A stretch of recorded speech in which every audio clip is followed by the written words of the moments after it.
Sarah? Yeah. Okay. Here with Stevie Bailey. This is gonna go on YouTube, by the way. That's cool? Yeah. Okay. Stevie, just first off, we just saw Hellman and Mark Smithers in the main event. What were your thoughts on that? Yeah, I thought it was a good fight, good back and forth. I thought Mark's jab was controlling most of the fight. Helmut might have been reaching too much with bigger shots instead of trying to set things up. And because of that, it would make Mark's life a little easier to get off the jab. Okay. The jab was kind of the factor of the fight. Did you think Mark Smithers like outclassed him? Like, where would Mark Smithers go from here? Do you think this is his ceiling, or do you think he could go even further, like where Josh Wagner and everybody else is right now? Well, Wagner's 47, he's big. Mark is at 40, and he's probably smaller than he can go 35. I'm not sure what Mark is trying to accomplish next. Because of that, I wouldn't be comfortable saying where he should or shouldn't go. If this is where Mark wanted to finish, then this is a phenomenal ceiling to finish at. Not many people winning Canadian title, not many people defend it. Depending on what him and his team want to do. Okay, and just recently you were at the Prince Lucas Bahdi fight. You were cornering him. You know, how was that whole experience like? And you know, how was that whole experience like?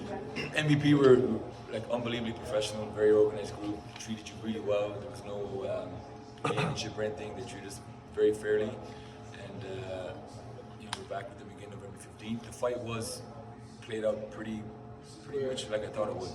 I thought that we would lose the early rounds because Sylvie's a fast twitch guy.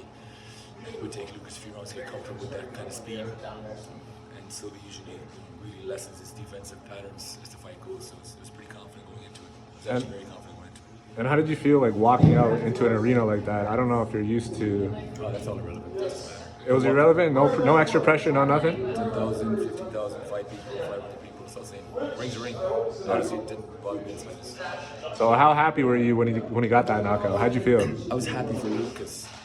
You know, anyone who knows Lucas' story, that's one of the most dedicated professionals. He's an actual professional who treats it like his job. It's not something he does when he has a fight. This is his job. Even when he was injured and he was told he never fight again, he kept training until he figured it out. So I was happy for Lucas. Okay, and he has a fight coming up again in November, I believe. Yeah, Corey Marksman, the 15th. What do you know about him?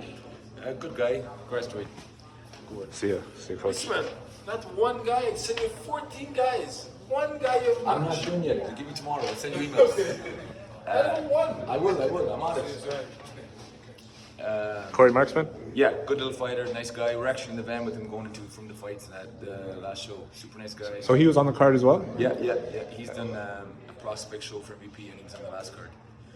I'd go into that fight pretty comfortable and pretty confident with Lucas. We take every opponent serious and we've been training hard. We were in Vegas 2 weeks ago. We're going back down to Vegas again in 2 weeks for sparring. We go across the border to Buffalo quite a bit and we're expecting to do big things again. So how come him? How come he was the next opponent? And like, how did that come about? Just the arrangement we made with MVP. We have a couple of fights ahead with him, and this was the first one that came to the table, and we were happy with it. Okay, and lastly, Sarah. She's fighting. It was just announced she's fighting in December. What do you know about her opponent, and what are you expecting for that one? Well, December 12th, there will be a world title fight here. We're just not sure how many world titles are going to be here. So until we have that finalized, I don't even know. So it could not even be hers? She'll be fighting for hers and another, or she might be moving a weight class and fighting for another. No way. We're trying to get a different weight class, which would make her the fastest boxer, male or female in history, to win 2 weight divisions. Chris Shields did it in 6, Loma did it in 7, she will be doing it in 5. But we're having a hard time securing a title that we thought was there for us. So hopefully next week we'll have some answers. Okay, last question. This guy's a beast, eh? Yes, sir, you're the beast. Last question. Who is the dream opponent, dream matchup for her that is currently out there right now? Eventually, you want to probably fight like Sinise Estrada, Marlon Esparza, Yucatec Valley, these type of girls that generate big money and big acclaim. We could fight them right now, but we don't need to. We have a massive following here. Sarah's one of the biggest ticket sellers in the country, not just Ontario. So we're under no pressure to have to fight them on their yard. We can eventually bring that fight here. All right, thank you so much. No problem. Thank you very much.